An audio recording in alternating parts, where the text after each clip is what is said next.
పూర్తి వివరాలు చూసే ముందు మా ఛానల్ ని సబ్స్క్రైబ్ చేయడం మర్చిపోకండి. శ్రీ గురుభ్యో నమః. శ్రీ మహాసరస్వత్యై నమః. ఓం నమః శివాయ. నారాయణ శాస్త్రి ఆస్ట్రాలజీ ఛానల్ వీక్షిస్తున్నటువంటి ప్రేక్షక మహాశైలకు స్వాగతం, సుస్వాగతం.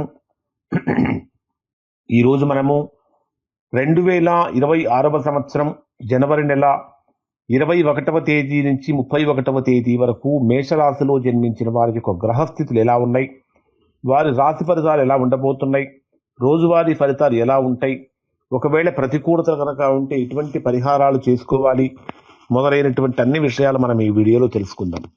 మేషరాశి వారి ప్రస్తుత గ్రహస్థితిని కనుక పరిశీలించినట్లయితే మేషరాశికి 10వ స్థానంలో, దశమ స్థానం అంటారు, దశమ స్థానంలో దాన్నే కర్మస్థానం అని కూడా అంటారు, అడ్మినిస్ట్రేటివ్ ప్లేస్. దశమ స్థానంలో 4 గ్రహాల యొక్క సంచారం జరుగుతున్నది. రవి, శుక్ర, బుధ, కుజ గ్రహాల యొక్క సంచారం. అంటే మేషరాశి రాశ్యాధిపతి అయినటువంటి కుజుడు రాశికి దశమ స్థానంలో సంచరించేటప్పుడు ఇది ఒక బలమైన శక్తిగా అవతరించబోతుంది. కారణం ఏమిటంటే 10వ స్థానంలో 4 గ్రహాలు సంచరించేటప్పుడు ఇది ఒక శక్తివంతమైనటువంటి రాజయోగాన్ని ఇచ్చేటటువంటి పరిస్థితి కనిపిస్తూ ఉంటుంది. ఎందుకంటే ప్రభుత్వ పరంగా కానీ, పరిపాలనలో ఉన్నవారికి కానీ, ఉద్యోగాలు చేసేవారికి కానీ, భూములు మొదలైన రియల్ ఎస్టేట్ వ్యాపారంలో ఉన్నవారికి కానీ, నిర్మాణ రంగంలో ఉన్నటువంటి వారికి కానీ కీలకమైనటువంటి కాలంగా మారబోతుంది. అయితే కుజుడి యొక్క కారణం చేత, కుజుడు ఉచ్చస్థానంలో, రాస్యాధిపతి అయిన కుజుడు ఉచ్చస్థానంలో సంచరిస్తున్నటువంటి కారణం చేత స్వల్పంగా అధికార ఘర్షణలు కలిగే అవకాశాలు ఉంటాయి. కొన్ని కఠినమైనటువంటి నిర్ణయాలు కూడా కనిపిస్తూ ఉంటాయి. అలానే మీ జన్మరాశికి ద్వితీయ స్థానాధిపతి, ధనాధిపతి అయినటువంటి సప్తమాధిపతి అయిన శుక్రుడు కూడా రాశికి 10వ స్థానంలోనే సంచరిస్తున్నటువంటి కారణం చేత ఉద్యోగ వ్యాపార పరంగా కూడా బ్రహ్మాండమైనటువంటి అనుకూలత కలిగించే కాలం అని చెప్పాలి. అంటే నిరుద్యోగులుగా ఉన్నటువంటి వారు చేసే ఉద్యోగ ప్రయత్నాలన్నీ కూడా చక్కగా ఫలిస్తాయి. ఎవరైతే ఇప్పటి వరకు ఉద్యోగపరంగా తీవ్రమైనటువంటి ప్రతికూలతలు పొందుతూ ఉన్నారో అవన్నీ కూడా తొలగిపోయి బ్రహ్మాండమైనటువంటి అనుకూలం దిశగా అడుగులు పడబోతూ ఉన్నాయి. అలానే పంచమ స్థానాధిపతి అయినటువంటి రవి కూడా మీ జన్మరాశికి దశమ స్థానంలోనే సంచరిస్తున్నటువంటి కారణం చేత ఇది కూడా సంతానపరమైనటువంటి విషయాల్లో అనుకూలత కలుగుతూ ఉంటుంది.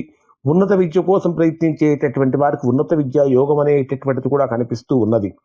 అలానే తృతీయ స్థానాధిపతి, షష్టాధిపతి అయినటువంటి బుధుడు కూడా 10వ స్థానంలోనే సంచరిస్తున్నటువంటి కారణం చేత అన్నదమ్ముల నుంచి కానీ, తోబుట్టువుల నుంచి కానీ సంపూర్ణమైనటువంటి సహాయ సహకారాలు అందుతాయి అని చెప్పొచ్చు. ఇక ప్రధానమైనటువంటి గ్రహాలను కనుక మనం పరిశీలించినట్లయితే ప్రధానంగా గురుడు మీ జన్మరాశికి తృతీయ స్థానంలో సంచరిస్తున్నటువంటి కారణం చేత ఎడ్యుకేషన్ రంగంలో ఉన్నవారికి కానీ, కమ్యూనికేషన్లో కానీ, టీచింగ్ ప్రొఫెషన్లో ఉన్నవారికి కానీ, మీడియా రంగంలో ఉన్నటువంటి వారికి కానీ వ్యాపారపరమైనటువంటి చర్చలకు అధికమైనటువంటి ప్రోత్సాహం ఇస్తారు. అయితే ద్విస్వభావ రాశి అయినటువంటి కారణం చేత కొన్ని తీసుకున్నటువంటి నిర్ణయాలలో ఆకస్మికమైనటువంటి మార్పులు కానీ, సందేహాలు కానీ కనిపిస్తూ ఉంటాయి. అలానే రాహువు కూడా కుంభరాశిలో సంచరించేటటువంటి ఈ సమయంలో టెక్నాలజీ పరంగా, సోషల్ మీడియా, ఆన్లైన్ వ్యాపారాలు, రాజకీయ వ్యూహాలు వేగంగా మారుతూ ఉంటాయి. కొంతమంది యువతలు, మేషరాశిలో జన్మించినటువంటి యువతలో తిరుగుబాటు ఆలోచనలు కూడా కనిపిస్తూ ఉంటాయి.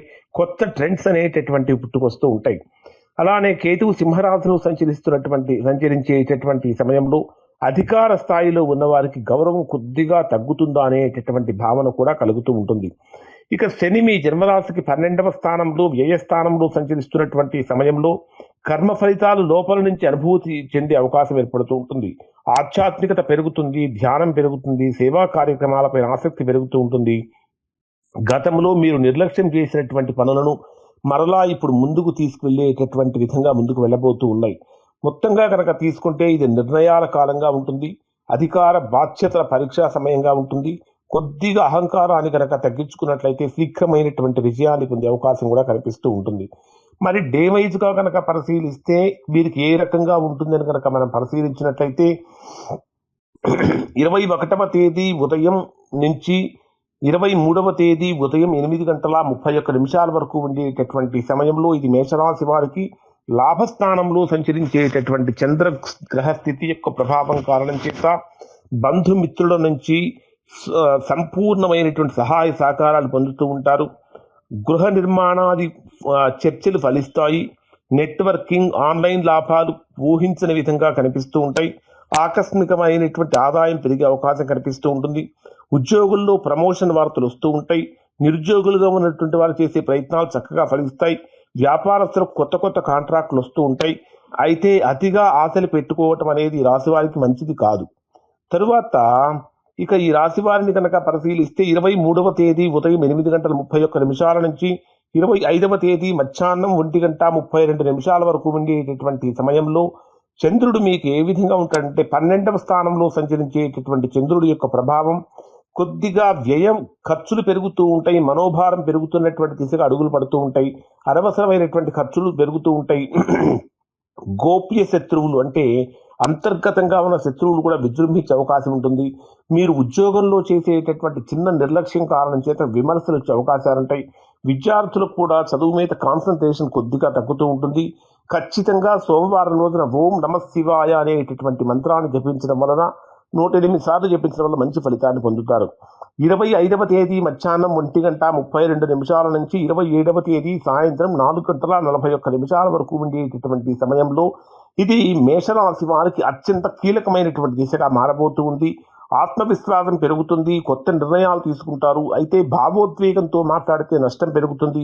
ఆరోగ్యంలో కొద్దిగా తలనొప్పి కానీ బీపీ సమస్యలు కానీ పెరిగే అవకాశాలుంటాయి.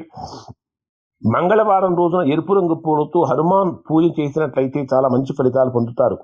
27వ తేదీ సాయంత్రం 4:41 నుంచి 29వ తేదీ సాయంత్రం 6:30 వరకు ఉండేటటువంటి సమయంలో చంద్రుడు వృషభ రాశిలో సంచరించేటటువంటి సమయంలో ఇది ధనస్థానంలో సంచరించేటటువంటి చంద్రుడి యొక్క ప్రభావం కారణం చేత ఊహించినటువంటి విధంగా ఆర్థికపరమైనటువంటి లాభాలు కలుగుతూ ఉంటాయి.